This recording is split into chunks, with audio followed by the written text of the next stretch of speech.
There is big news. That is the fact that François Legault earlier today, I think it's fair to say, surprised many people when he announced that he was resigning. Not because he has chosen to resign, because that has been discussed now for a while. The question was always not going to be if, but when. Well, today turned out to be the when. So we are going to talk through the course of the show about this, get the reaction from different people as well who join us from time to time here on the show, because let's face it, it's not every day a premier decides to walk away. So Raphaël Melançon, who you know, regular here on CTV, Justine McIntyre, who's off and on with Elias Makos on his show as well. Guys, thank you both for coming in. Oh, pleasure. It's interesting to see people in here, by the way. What a day. So used to talking over the phone. So look, Raph, we talk all the time. Let me start with you. I think I may have asked you at one point, when do you think he's going to resign? Not it was an if, as I said. And I think everyone's been kind of close. Some people said around Christmas. Well, here we are, Jan 14th.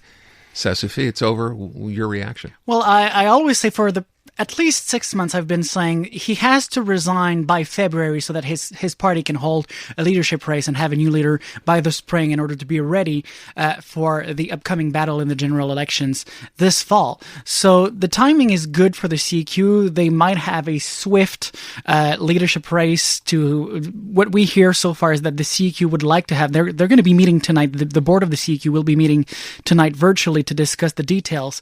But so far, what we hear from Brigitte Legault, the Director General of the party, is that they would like to have a new leader selected at least 6 months before the end of the government's mandate. So that brings us to probably the month of April. So that the clock is ticking already for the party. Let me start. Does that mean we can rule out an early election? Because that was something that was talked about as well. Well, that won't be with Legault. That's for sure. But I mean, whoever takes over, is it in your mind advantageous for them to say, hey, we made a change, let's not wait till October, let's go ahead and call this as soon as we can? That will be up to the new leader to decide. If that leader, let's say, is elected officially in April, that doesn't rule out the fact that he or she could decide to launch a general election as soon as May or June for a vote during the beginning of the summer, If you were betting on that, would you say they would, or do you think they wait? I would say, if you look at what happened on the federal stage, Mark Carney didn't wait too long, and that turned out to his advantage in the end. So you might not want to wait too long, because there might be scandals coming up. There might be some bad decisions taken during the summer. So I would say you probably want to have maybe an election in August. By the way, with respect to scandals, and I think we have to take that into account. I smiled when you said it, scandals, but here in Quebec, that's nothing new. You're going to have the Gallant Commission report coming out, right? Which will be, I imagine, pretty tough on the CAQ. Then with the report yesterday that came out on the Saclic scandal, that's going to come back and bite them in the backside. So I don't think we can rule that out necessarily. Also, right? You don't necessarily want to leave the new leader of the Liberals too much time to get people to know him. Good point. On top of that, you have a by-election coming up in the riding of Chicoutimi, because André Laforêt has resigned to run in the municipal elections there.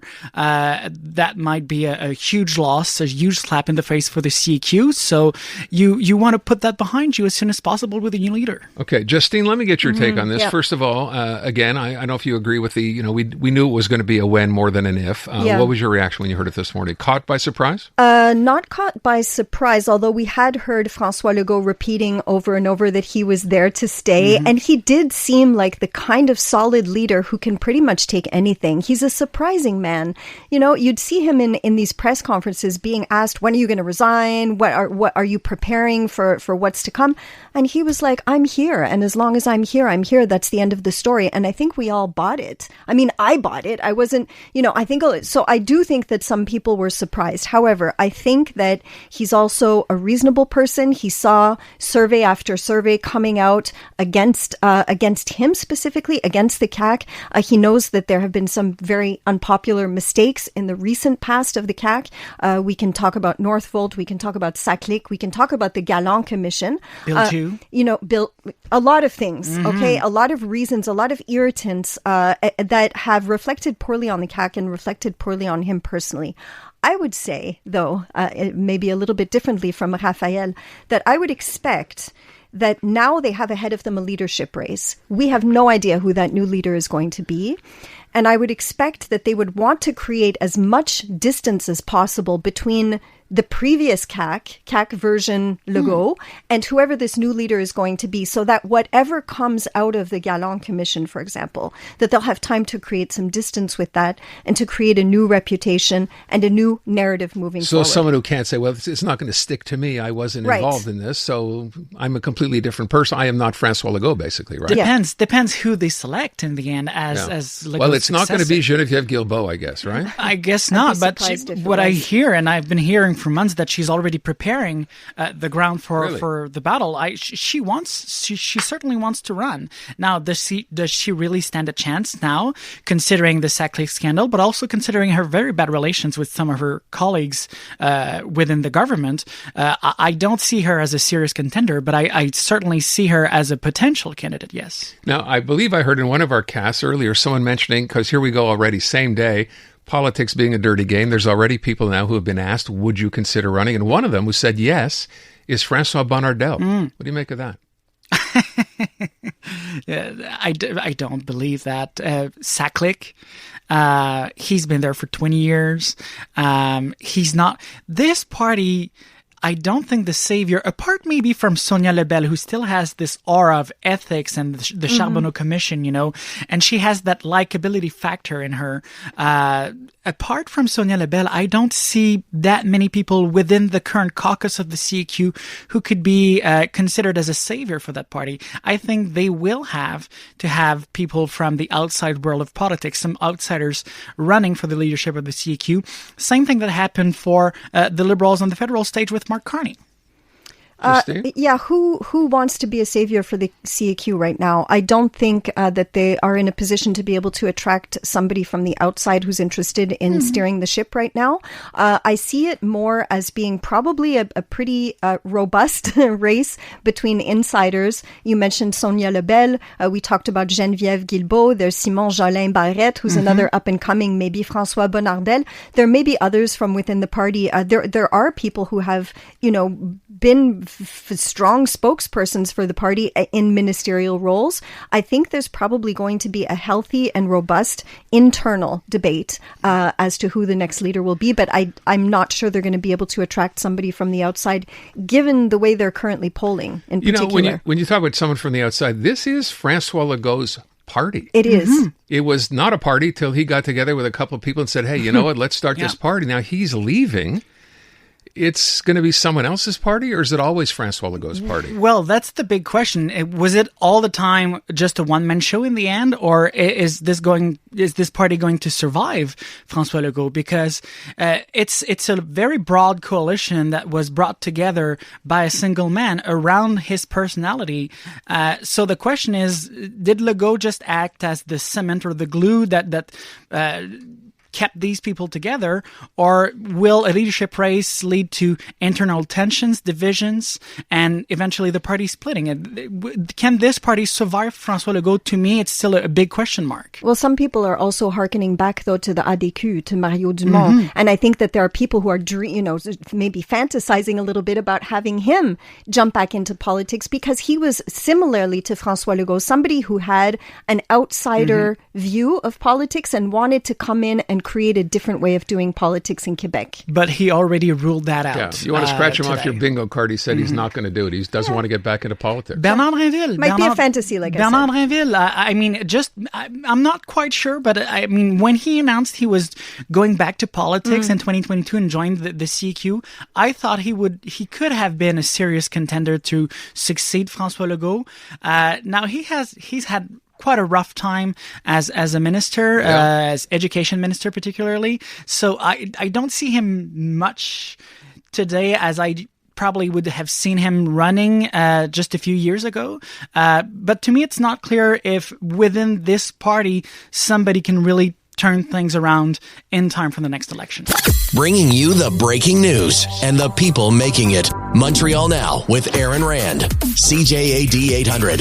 Well, obviously, this is a political earthquake today. Mr. Legault has been our premier since 2018. He has been in the political field for the past 25 years. So honestly, today for me, it's hats off to Mr. Legault. I think He has been very much involved in the structure of Quebec for the past decades. So I think we need to recognize that. And he has been also our premier during the pandemic in 2020. So this is something that he should be proud of. So that's Charles Milliard, who we think may be the next leader of the provincial Liberal Party. I mean, odds are he will.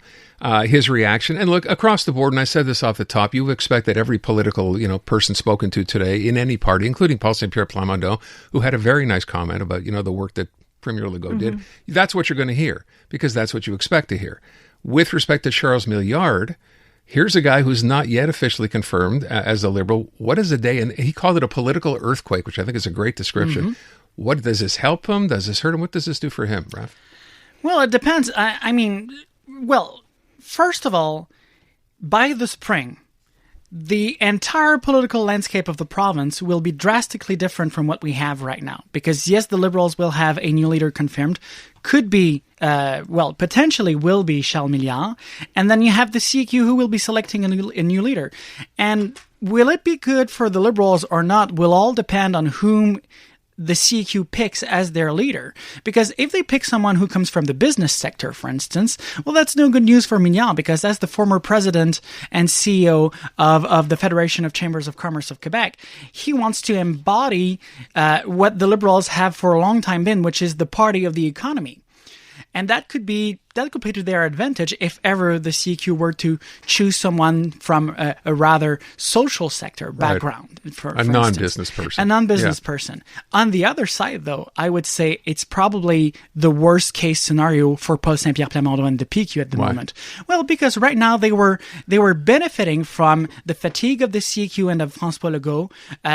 Nationalists were looking for an alternative to the CAQ, and many of them were going back to the PQ, and the election was gearing up to be basically a referendum on the future of François Legault after 8 years in power.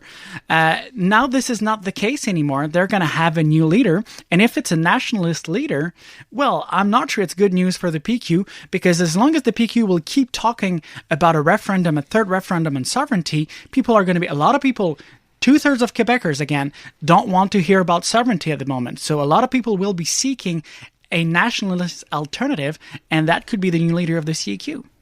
Justine, that's an interesting take, and I consider, again, that point, and we keep mentioning this all the time, 67%, that last poll you're referring to, who are not interested in a referendum, but would consider voting PQ. I can't see Paul Saint-Pierre Plamondon backing down all of a sudden and stopping to talk about holding that's his raison d'etre. How do you change that? But then again, your point, at least he knew who he was going to be fighting against, and that was going to be François Legault. Easy pickings, not so much with a new leader. So the reason why there's been so much focus, I think, on the PQ is they've had basically the whole playing field to themselves. We saw Québec solidaire falling apart, GND leaving, a leadership race that turned into a catastrophe. The whole thing has been sinking. The Liberal Party struggling as well with their leadership race, and everything that happened before Christmas with Rodriguez. So the PQ has been looking really good simply because everybody around them is falling apart. Now, and the reason why Milliard is correct in calling this a political earthquake is that it's going to completely reshuffle the deck. So we've been talking about the PLQ because they seem to be the only plausible alternative to this completely open playing stage, which has been dominated by the PQ.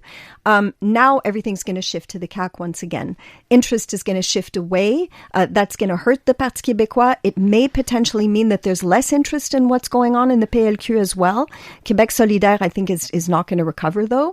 But now it's going to shift interest back because there is a possibility for regeneration. And political memory is so short in Quebec. Our attention spans are so short that we're always going to look at the next glittering thing, and right now that's the case. I want to go to what you just said, which I find is fascinating. So you mentioned every political party except the Conservative The Conservatives, right. Éric Duhaime, is he a viable option, or does he become a bigger viable option for people now? Well, I think that he's also been benefiting from this instability in all of the other parties. And so all of a sudden, people are looking at the Conservative Party like, you know what? They're not that bad. Éric Duhaime speaks well. He presents himself well. I've listened to several of his interviews on this station, and his ideas come across well. But there's something mixed in there that makes people uncomfortable. And I think that if there were other viable options, the Conservative Party wouldn't be polling as well as it is right now. I have a minute, but to what you just said, to what Justine just said, Raph, this idea of, there's something about him. Yes, he has good ideas. He sounds good. He looks the part.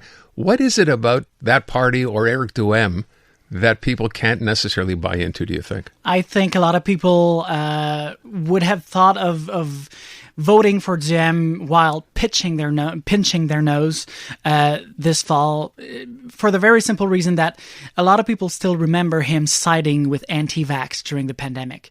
That still follows him a lot. It's stuck to his brand. And I think a lot of people see him and his candidates. A lot of people within his party are pro-guns, anti-abortion, and so on. So they have some positions, past positions that are much closer ideologically speaking to Maxime Bernier's PPC rather than to the old traditional federal conservatives. So I think this is still today sticking to their brand. We will leave it at that. I want to thank you both for coming in today on fairly short notice, talking about François Legault having resigned. Raphaël Melançon, Justine McIntyre, thank you both. Thanks, Aaron. Unmistakably Canadian. It's the music that raised you.